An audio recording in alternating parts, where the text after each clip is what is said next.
Hello बडगुजलीलाज. तर finally trophy reveal झाली आहे. नशिबाचं दार उघडल्याची ट्रॉफी आहे ही. कारण जसं बघितलं होतं आपण की सुरुवातच अशी झाली होती बिग बॉसच्या सीझनची, बिग बॉस 6 मराठीच्या सीझनची, की त्यांनी नशिबाचं दार उघडायचं आहे. शॉर्टकट का मेहनत? मेहनतीचं दार हवं आहे की शॉर्टकट हवं आहे? आणि ॲक्च्युली त्यांनी ह्याच्यामध्ये एक चावी पण ॲड करायला पाहिजे होती, जी या आजूबाजूलाच असायला पाहिजे होती, नाही का? तुम्हाला काय वाटतं? फायनली तो दिवस आज आहे. रविवारचा दिवस आहे, जेव्हा फायनली आपला ग्रँड फिनाले येणार आहे. आय एम सो एक्सायटेड की म्हणजे माहिती आहे विनर कोण बनणार आहे. बाय द वे आरबीच बनणार आहे, नो डाऊट अबाउट इट. ना मला ना अनुश्रीसाठी खूप वाईट वाटत होतं की कंटिन्युअसली ना सगळे येऊन आहे ना सांगत होते की तन्वी तुझा गेम जबरदस्त आहे. स्पेशली जास्त तर तेव्हा झालं जेव्हा निकी तंबोली आली. निकीने लिटरली तन्वी आणि आरबीबद्दल एवढं बोलली की बाजूलाच, तन्वीच्याच बाजूला अनुश्री बसली होती. मी फक्त अनुश्रीचा चेहरा बघत होती. ती इतकुशी लहानशी पोरगी, ती इतकी लहान आणि तिचं म्हणजे थोडंसं तिचा विचाराचा कॉन्फिडन्स डाऊन झाल्यासारखं मला वाटत होतं. जी पोरगी एवढे दिवस, एवढे महिने इतक्या कॉन्फिडेंटली सगळ्या गोष्टी बोलत होती. म्हणजे मी एक विचार करते की ऑफकोर्स ही फरहाना भटपेक्षा तर मच बेटरच खेळली आहे आणि खूप डाऊन टू अर्थ खेळली आहे. काही फालतूचं बोलली नाही. आणि फरहाना भटला तिकडे ती एवढ्या घाणेरड्या शिव्या आणि काय काय बोलून तिला लोकं प्रेस करत होते अननेसेसरी.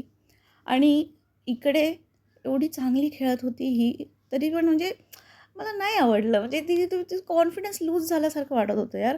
हां, आणि मला कुठेतरी असं वाटत होतं की बिचारे वाटत होतं लिटरली की हे लोकं दोघांना म्हणजे विशाल आणि अनुश्रीला साईडलाईन करून लोकं बोलतात आहे. ठीक आहे, तुम्ही गेस्ट आले आहात आणि ते असं नाही म्हणत आहे मी की त्यांनी मुद्दामून केलं, नॅचरल झालं ते. पण कुठेतरी मला असं वाटते की ते थोडंसं ह्या लोकांना डाऊन केल्यासारखं वाटत होतं मला. ऑफकोर्स नंतरचे जे त्यांच्यानंतर जे आले त्या लोकांनी डेफिनेटली स्पेशली अभिजित आणि अंकिताने बूस्ट केलं तिला, विशालला आणि हिला काय म्हणतात त्याला अनुश्रीला. ते एक चांगलं झालं.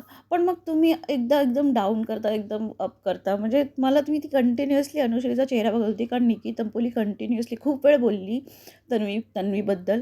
तर ठीक आहे, तन्वी स्ट्राँग आहे, एव्हरीथिंग इज ओके. आणि ज्या पद्धतीने ती बोलते ना 100% आय एम शुअर की मी तर बोलते की ना असं काहीतरी व्हावं ना, यूट्यूब कम्युनिटीने ना असं काहीतरी करावं की की ना तन्वी थर्ड येईल आणि आहे ना फर्स्ट जो 2 जे राहणार ना, जे लाईट बंद करणारे असणारे, ते आहे ना आरबी आणि अनुश्री असायला पाहिजे. तेव्हा अनुश्री मला जेन्युइनली अनुश्रीबद्दल वाटतं की जेन्युइनली अनुश्री चांगलीच खेळली आहे. कारण ती रॉ होती. आणि दुसरी गोष्ट ती तिने कधी काही गोष्टी फेक नाही केल्या किंवा खोटं नाही बोलली. हां, इकडेचं तिकडे हे हे जनरली नॉर्मल लाईफमध्ये पण आपण करतो.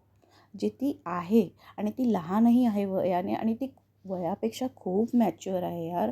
आणि हा आहे तो सीन जिथे अंकिताने खरंच तिला खूप बूस्ट केलं आणि मला तिच्या चेहऱ्यावर स्माईल आणि ते पुन्हा एकदा तो कॉन्फिडन्स परत आल्यासारखा तिचा क्लिअरली दिसतो.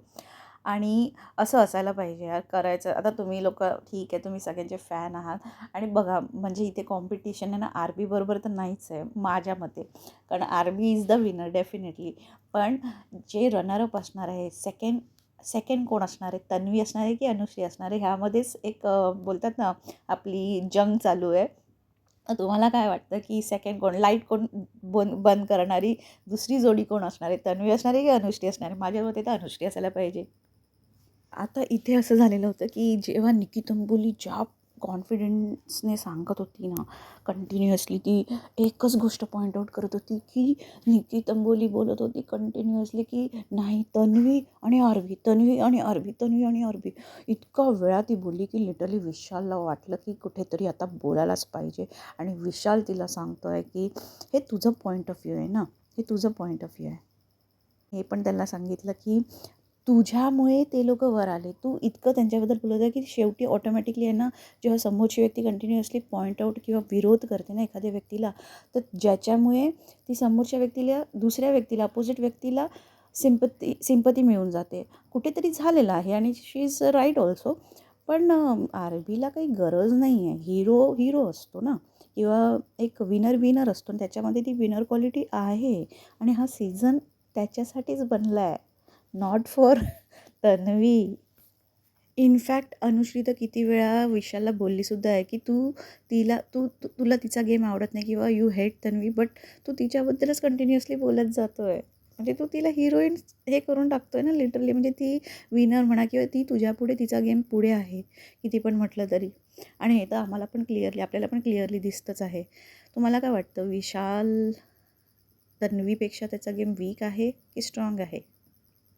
जे पण आहे, टॉप 5 आहेत आणि बेस्ट आहेत आणि हा सीझन रॉक्स, जस्ट लाईक आवर बडगुजर लीला. थँक्यू.